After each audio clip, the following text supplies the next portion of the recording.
Hi everyone, this is Pip Coleman coming in to do your new moon card reading for April.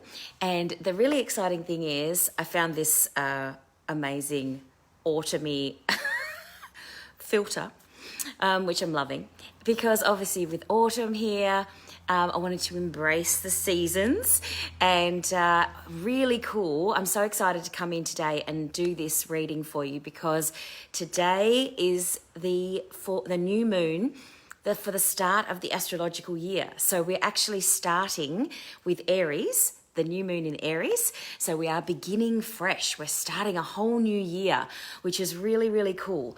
So I wanted to come in and be with you and share with you what the cards I pulled, because it is a perfect mix of what's coming up in terms of Aries, what's coming up in terms of this week. I think you're going to like it. So good morning to you. Good morning, Kerry. Hi, Maria. Hi, Debbie. How are you going? Happy new moon astrological year. It's really cool. So I was reading the Moonology Diary, which I always read in combination with my Moonology cards by Yasmin Boland. When we talk about the moon, I like to do my new moon intentions. I like to do the full moon rituals. And those of you who watch these videos, obviously you like to do that too, because otherwise you wouldn't keep coming back and watching all the time. So, hi Ceres, how are you? And Maria, another Maria, how are you? Happy new moon to you. So let me just tell you about this Aries new moon, because as I said, it's the start of the astrological year, which means that now is the best time to do your 12-month intentions. What is it that you intend for the next 12 months? And to honor what you have done in the last 12 months, because it's been a huge 12 months, a huge one.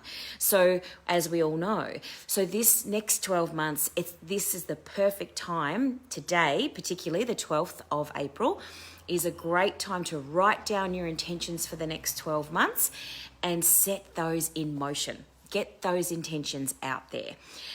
This particular Aries is really interesting because I was reading in the Moonology Diary that Aries and Venus are coming together at this time, which means that there's some kind of restart connected to love and abundance coming together at this time.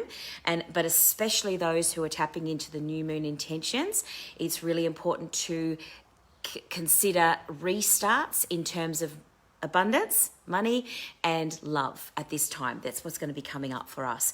The other thing is Venus. So interesting. This would have been written last year. But what I love about the moon and all of these sorts of woo-woo things is that it's so spot on, because it says Venus is also about to clash with Pluto at this time when the new moon takes place, which is now. This could symbolize a year ahead in which women will be fighting for their rights.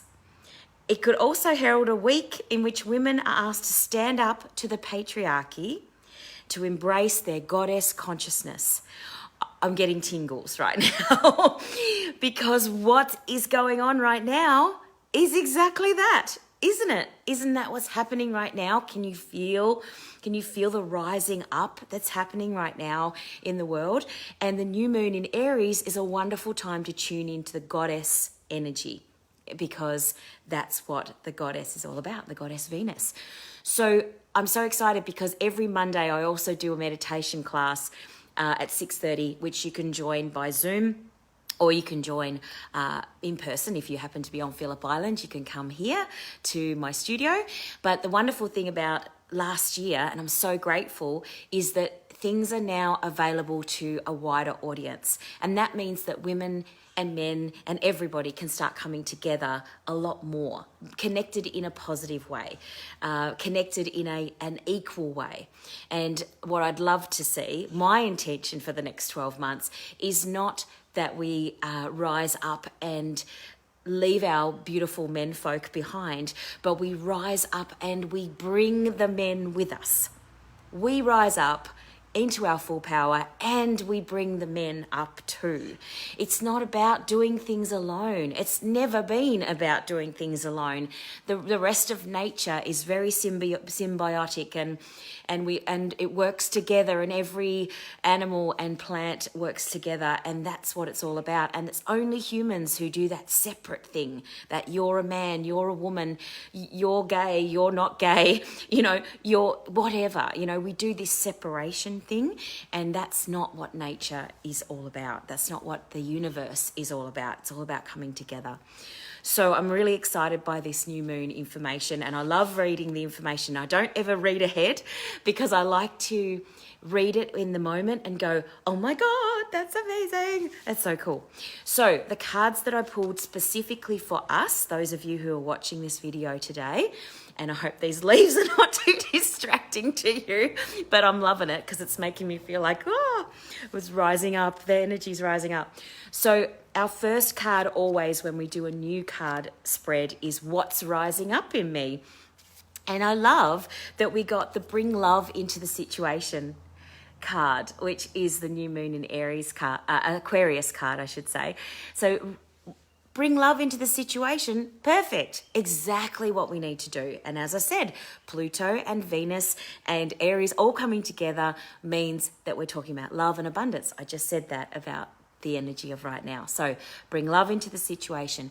Also, the new moon in an Aquarius card also signifies change. It's all about a new change, a new start happening. I love it. I love how perfectly synchronized this card is in relation to what I just said about what's rising up in terms of the actual energy of the new moon and this restart. Start again, start fresh, begin the year. It's really exciting. So that is our first card. Bring love into the situation, whatever situation that might be. If you are being unkind to yourself, bring love into the situation and be kind to yourself. If you're having issues with a love relationship, which could be happening right now based on the energy, bring love into that situation and be kind to yourself. Most important that you be really kind to yourself. And if you're having issues with money, then bring love into the situation with money and ask for help. That's one of the things that the new moon in Aquarius card is all about too, is don't be too independent.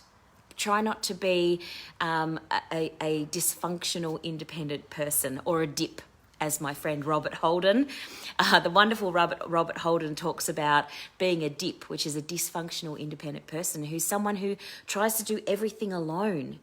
We can't do life completely alone. We need other people. So if you're having issues with something, reach out and ask for help. Don't be a dip. So the second card is that is coming up at the moment for the new moon is the main message of the new moon. And I love this because, again, it perfectly resonates with what we were just talking about with Aries, is a win-win is forecast. Wonderful. And this whole energy is all about the fact that the coming together, the partnership of the male and the female, the partnership of the yin and the yang, the partnership of the leaders and the people who are in the community. It's about coming together and being balanced. You can see the scales in that picture. That's what Libra is all about. That's what the card is all about. It's about the full moon in Libra energy is about coming together and being balanced. Together balanced. Not half and half, but 100%, 100%.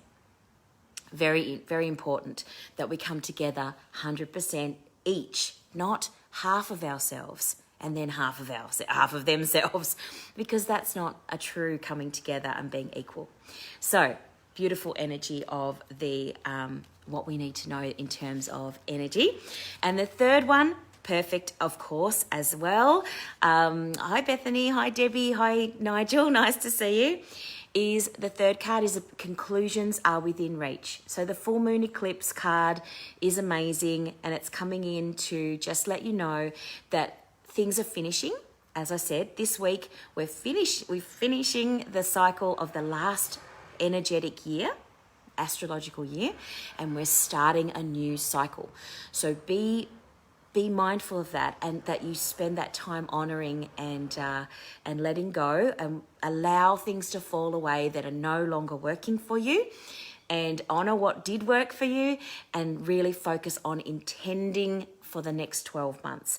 So the conclusions are within reach is really important to know that that's happening in this week, where we're getting to the end of our cycle and starting a new cycle. And that's what is really cool as well. So beautiful cards, wonderful energy. I'm really excited about this week now that I have that extra bit of information. And for those of you who haven't seen the Moonology Diary, I know I've shown you the Moonology card deck, the Yasmin's, but the Moonology Diary is the diary that tells you what's happening every day and every week. And I love referring to that, and doing my new moon wishes and my new moon intentions, and then doing my forgiveness work at the full moon. And then she gives you questions to help you kind of shift into that space. I'm not sure if you can get a hold of the Moonology Diary now, because they tend to be quite sought after. But look for Moonology Diary by Yasmin Boland. And have a wonderful week, and I look forward to seeing you again as the energy of autumn comes in. It's a lovely time of the year. A little bit cold, but a lovely time of the year nonetheless. Beautiful to see you all. Lovely to catch up with you. Hi, Deborah Gale and Jody Marie. I look forward to seeing you next week. Oh, cool. Thank you, Jody. So pre-order for next year for the Moonology Diary for 2022 is available now. So thanks for letting me know that. I will go and get that now myself. And if you have any questions, if you need some assistance, if you want to ask me your own, if you want to do your own card reading that is related specifically to you and your new year, let me know. And the book you can book in my little ClickBook online system, or you can send me a message and we'll talk. Thanks, everybody. Have a wonderful week. This is Pip Coleman. I'll see you soon.